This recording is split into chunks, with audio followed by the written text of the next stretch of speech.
तो है guys, welcome back to my YouTube channel. तो मैं लेकर आ गया हूँ फिर से बीटीटी लाइफ सिमुलेटर के एपिसोड नंबर 4 को। तो चलिए शुरू करते हैं। तो जैसा कि अभी तक हमने पिछले एपिसोड में देखा कि जियामिंग जियानान एकेडमी को चूज कर लेता है और अगले दिन इसका एडमिशन शुरू होने वाला था। तो क्या वो इसमें एडमिशन ले पाएगा या फिर नहीं, तो देखते हैं। तो यहाँ पर वो सोने के लिए चला जाता है और दूसरे दिन का सीन दिखाया जाता है जहाँ पे उसकी आंखें खुलती हैं और दिखाया जाता है कि उसके स्ट्रेंथ भी बढ़ चुकी होती हैं और उसे यहाँ पे पास करने के लिए अपने आप को डॉग प्रैक्टिशनर लेवल तक ले जाना होगा ताकि वो इसको पास आउट कर सके। वो सुबह में उठता है और थोड़ी सी एक्सरसाइज करने लगता है। वो यहाँ पे फिर से डॉग प्रैक्टिशनर के थ्रू जाता है और बताया जाता है कि उसने अपने आप को ट्विन स्पीड से कल्टीवेट कराया होता है, जिसकी वजह से उसकी जो पावर लेवल होती है वो इन समय में बढ़ चुकी होती है। वो बाकी सारे बंदों से अपनी कल्टीवेशन को ज़्यादा फास्टली कर सकता है और इस मेथड का यूज़ करने से उसकी कल्टीवेशन दोगुनी हो चुकी होती है। उसकी इंटरनल इंस्पेक्शन भी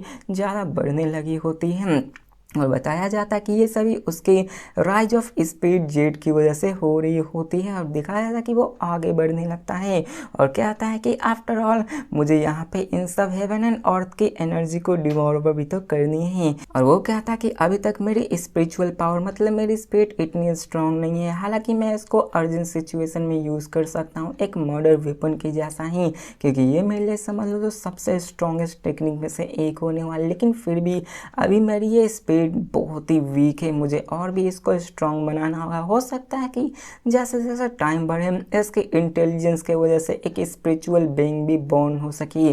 जिसके बाद वो साचा ज़्यादा नहीं सोचता और कहता है कि ये समय हो चुका है जियानान एकेडमी में एडमिशन लेने का, तो चलो चलते हैं। जिसके बाद वो ड्रेसअप होता है और अपने कोर्ट यार्ड से निकल कर बाहर निकल जाता है और दिखाया जाता है कि वो जैसे ही बाहर निकलता है पूरा का पूरा क्लैन ही खाली होता है। उसे कुछ बैड फीलिंग्स भी आ रही होती हैं क्योंकि आज उसका जियानान एकेडमी में एडमिशन होने वाला था।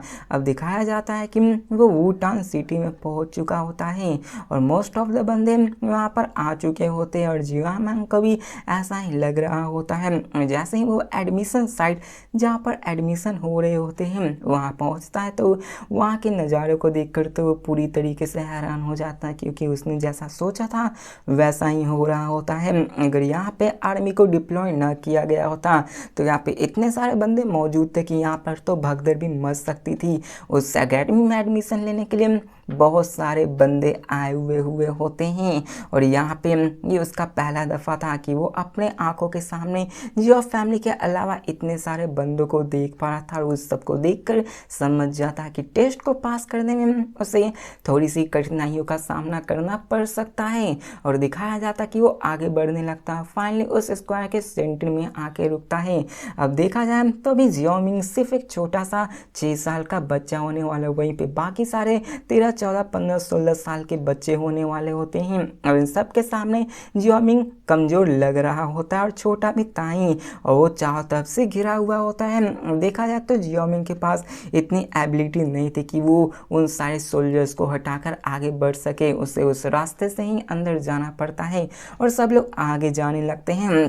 दिखाया जाता है कि वो उस भीड़ में दब भी रहा होता है क्योंकि उसकी हाइट अभी छोटी होती है और ऐसे ही वो आगे बढ़ने लगता है और दिखाया जाता है कि आगे बढ़कर वो एक शॉर्ट डिस्टेंस पे जाके टेंट को पाता है जहाँ पे कई सारे बंदे पहले से ही मौजूद होते हैं। अब इसी के साथ जियोमिंग आ चुका था अंदर और वहाँ पर उसे दूर में एक टेंट भी दिखाई देता है जहाँ पर वो अंदर जाता है और दिखाया जाता है कि उसके ही जैसे और भी बंदे मौजूद थे, बल्कि उससे बड़े ही मौजूद थे। अब दिखाया जाता है जैसे ही वो उस लाइन में जुटता है वहाँ पर एक बंदे की नज़र उस पर चली जाती है और उसे देखकर वो ऐसा थोड़ा सा कंफ्यूज सा हो जाता है क्योंकि उसे लगता है कि ये जो बच्चा है वो 7 साल से बड़ा नहीं है, आखिरकार वो इस जगह क्या कर रहा है। उसे लग रहा है कि क्या यहाँ पे कोई मजा हो रहा है। जिसके बाद वो बंदा अपने जियोमिंग से कहता है कि छोटे बच्चे आखिरकार तुम यहाँ पे क्यों आए हो, ऐसा लगता है तुम गलत जगह पे आ चुके हो, ये कोई खेलने वाली जगह नहीं है, ये एक ऐसा एंट्रेंस है जहाँ पे तुम जियानान एकेडमी का एग्जाम टेस्ट देने वाले हो, इसलिए जल्दी करो यहाँ से निकल जाओ वरना तुम्हें बाद में डांट पड़ेगी। और वो बंदा जैसे ये बातें बोलता है वहाँ पे बाकियों की नज़र उस पर चली जाती है और सब लोग बातें करने लगते हैं कि आखिरकार ये बच्चा है कौन। और सब लोग कहने लगते हैं ये बच्चा तो बहुत ही क्यूट है, लगता है ये चिल्ड्रन का एंटीक पीस लग रहा है। इसके बाद वो सभी भी कहते हैं वो छोटे बच्चे चलो घर चले जाओ। यहाँ पे किसी को भी नहीं पता होता है, लेकिन दिखाया जाता है कि वो उसकी तरफ देखने लगते हैं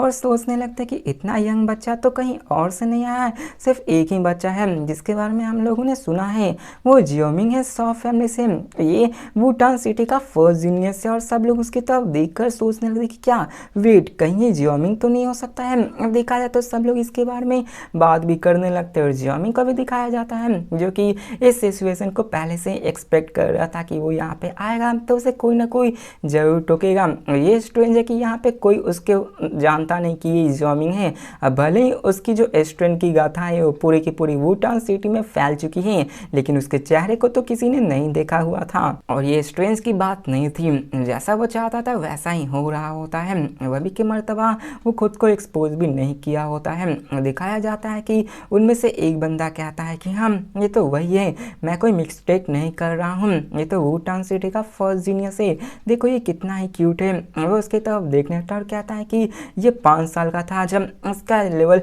7 स्टार डॉट स्पेल का था, ये पूरे के पूरे एम्पायर का फर्स्ट जीनियस था। मैं देखना चाहूँगा कि अब ये 1 सालों में आखिर कितना ज़्यादा प्रोग्रेस कर चुका है। और फिर दिखाया जाता है ऐसे ही सारे बंदों को जहाँ पे बात कर रहे होते हैं हमें उसी बंदे को दिखाया जाता है जिसने जियोमिंग को टोका होता है। वो भी उसकी तरफ देख के कहता है कि मुझे माफ़ करना जियोमिंग, मुझे पता नहीं था कि तुम जियोमिंग हो, जिसके कारण मैंने तुम्हें थोड़ी मुसीबत में डाल दी। तो यहाँ पे हमें बाकियों सबको दिखाया जाता है जो पहले जियोमिंग के बारे में भला बुरा कह रहे थे वो भी चुप हो गए थे।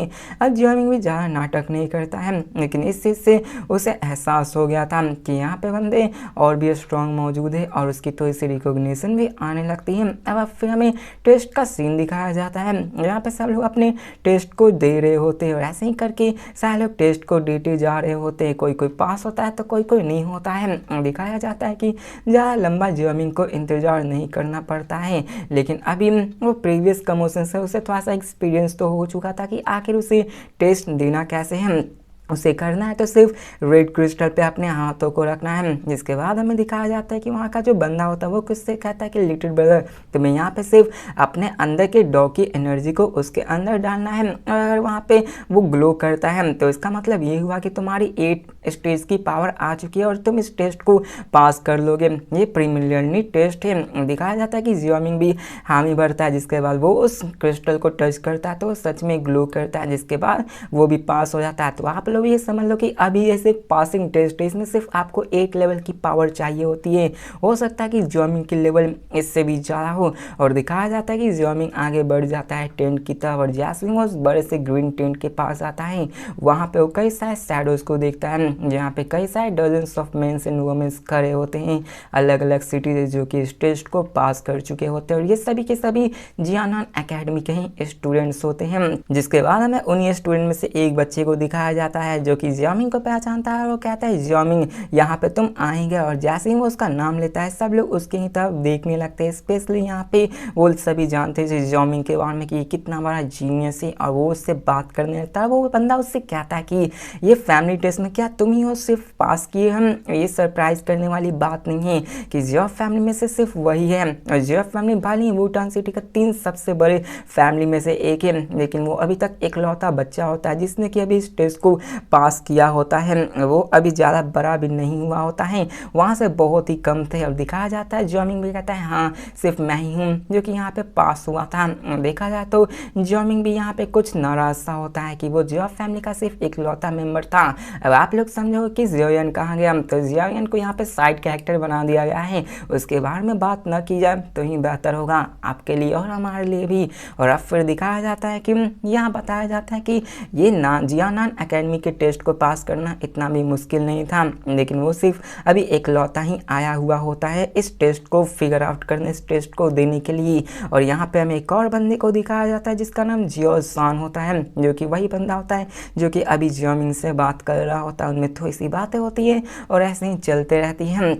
और फिर दिखाया जाता है कि उनमें ऐसे वो टेंट में जाते हैं और वहाँ पे आधे दिन तक बात करने लगते हैं और हमें दिखाया जाता है कि इन सबको गर्मी भी लगने लगती है क्योंकि वो लोग टेंट के अंदर नहीं गए हुए होते हैं। वो कहता है कि अब जियोमिंग कहता है कि मुझे तो गर्मी लग रही है, जिसको सुनकर जियोसन कहता है कि अगर तुम्हें टेंट के अंदर जाना है तो तुम जा सकते हो अगर तुम्हें गर्मी लग रही हो। और यहाँ पे कहता है कि चलो चलते हैं, तो जियोसन कहता है कि नहीं, हम लोग ऐसा नहीं कर सकते हैं क्योंकि अंदर सीनियर्स है और हम सीनियर्स को हरा नहीं सकते हैं। तो देखा जाए तो अभी जियोनान में वो लोग एंट्री ही किए हैं, लेकिन अभी से ही उनको बुली किया जाने लग रहा है, उन्हें टेंट के अंदर भी नहीं आने दिया जा रहा है। यहाँ पे कोई भी सीनियर से तो अभी पंगा नहीं लेना चाहता है। यहाँ पे वो कहता है कि चलो हम लोग फिर से देखते हैं, लेकिन यहाँ पे देखा जाए तो वो लोग कुछ नहीं कर सकते थे। लेकिन जियोमिंग को जानते हैं, जो कि मेन कैरेक्टर है, वो तो पीछे हटने वाला था नहीं और वो अंदर जाने लगता है। वो कहता है चलो सब लोग अंदर चलते हैं। तो ये देखकर बाकी लोग भी एक्साइटेड हो जाते हैं कि चलो देखते हैं कि आखिर अपना जीनियस क्या करता है। वो लोग उस टेंट के अंदर जाने लगते हैं और जैसे ही वो उस टेंट के अंदर जाते हैं वहाँ पे दिखाया जाता है कि बहुत सारे बंदे मौजूद होते हैं और वहाँ पे कई सारे स्टूडेंट्स थे और वहाँ पे एक इंस्ट्रक्टर भी होता है जिसका नाम गेहू होता है। और हमें दिखाया जाता है गेहू उन सारे बच्चों को इंस्ट्रक्ट कर रहा होता है। और साथ ही में हमें जियोमिंग को भी दिखाया जाता है जो कि इंस्ट्रक्टर के पास जाके कहता है इंस्ट्रक्टर, जिसके बाद गेहू भी उसकी तरफ देखने लगता है और कहता है कि रुको, तुम्हें इंतज़ार करना होगा, मैं अभी सबके टैलेंट्स लेवल को रिकॉर्ड कर रहा हूँ। और यहाँ पे उस बच्चे के मतलब जियोमिंग के पोलाइटनेस को देखकर इम्प्रेस हो रहा होता है थोड़ा सा। और दिखाया जाता है कि यहाँ पे जियानन एकेडमी में न्यू कमर्स को बुली तो किया ही जाता है और अभी भी किया जाने वाला हो सकता है, लेकिन अभी के फिलहाल वहाँ पे इंस्ट्रक्टर है तो अभी उन सबको बुली नहीं किया जाएगा। और बाद में हमें गेहूं को दिखाया जाता है, वो वीट वाला गेहूं नहीं, मतलब यहाँ नाम ही है गेहूं, जो क्या था कि स्टूडेंट्स आप लोगों ने फर्स्ट टेस्ट को पास आउट कर लिया और आप लोग यहाँ पे जियानन एकेडमी में एंट्री ले चुके हैं। तो चलो आज हम लोग आपके रियल पोटेंशियल को देखेंगे। मुझे आपके एग्जैक्ट स्ट्रेंथ, एग्जैक्ट लेवल के बारे में जानना है कि आपका कौन सा लेवल है, उसी के अनुसार हम लोग आपको अच्छे से ट्रीट करेंगे। जहाँ पे वो बताता है कि जिस बंदे के पास 8 स्टार डॉट डिस्पल की पावर होगी वो एक पोटेंशियल वैल्यू रैंक F की होगी, जो कि जियानन एकेडमी में रैंक F मतलब सबसे लोएस्ट ग्रेड में रखा जाएगा। जिसकी रैंक 9 स्टार डॉट डिस्पल की होगी उसकी पोटेंशियल वैल्यू रैंक E होगी, जिसका लेवल 1 स्टार डॉग प्रैक्टिशनर। अब डॉग डिस्पर्स और डॉग प्रैक्टिशनर एक लेवल में डिफरेंस होता है और वो कहते हैं जिसका लेवल 1 स्टार डॉग प्रैक्टिशनर होगा उसका रैंक D से। और जैसे ही आगे बढ़ते बढ़ते रैंक S तक भी आया हुआ है। इसमें एज लिमिट है 18 साल की और यहाँ पे सबसे हाईएस्ट 5 स्टार डॉग प्रैक्टिशनर है जो कि 18 साल से पहला होना चाहिए। जिसके पास ये होगी वो इस रैंक में आएगा। उसके लिए सबसे ज़्यादा कल्टीवेशन रिसोर्सेज और महत्व ज़्यादा दी जाएगी। जहाँ पे वो कहता है कि अभी तक देखा जाए तो न्यू स्टूडेंट में किसी के पास भी इस रैंक पोटेंशियल नहीं है, इसलिए मैं यहाँ पे इस रैंक एक्सपेक्ट भी नहीं करूँगा, इसलिए मैं सिर्फ ए रैंक पे ही सेटल होने वाला हूँ। जिसके बाद वो सब लोग से पूछता है बताओ तुम्हारा लेवल क्या है, वो सबको आगे आने को कहता है।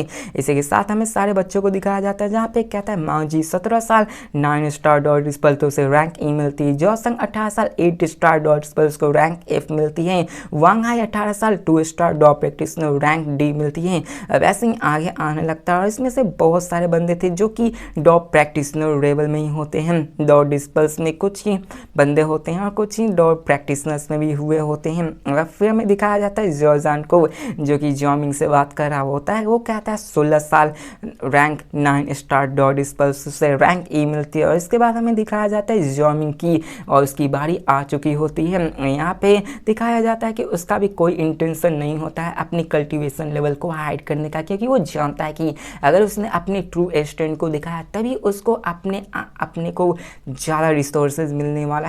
इसलिए वो यहाँ पे हाइड तो करने वाला नहीं है। वो आगे बढ़ता है और अपने स्ट्रेंथ के बारे में बताता है और कहता है जियोमिंग 6 साल ब्लैंक्स ड्रॉप प्रैक्टिशनर। तो आप लोग गेस करके बताओ कि आखिर वो अभी किस लेवल तक आ चुका होगा। तो मिलते हैं नेक्स्ट वीडियो में और जानते हो उसके एग्जैक्ट लेवल के बारे में। तो आप लोग बताना आपको ये सीरीज कैसे लग रही है। तो मिलते हैं नेक्स्ट वीडियो में, तब तक के लिए बाय।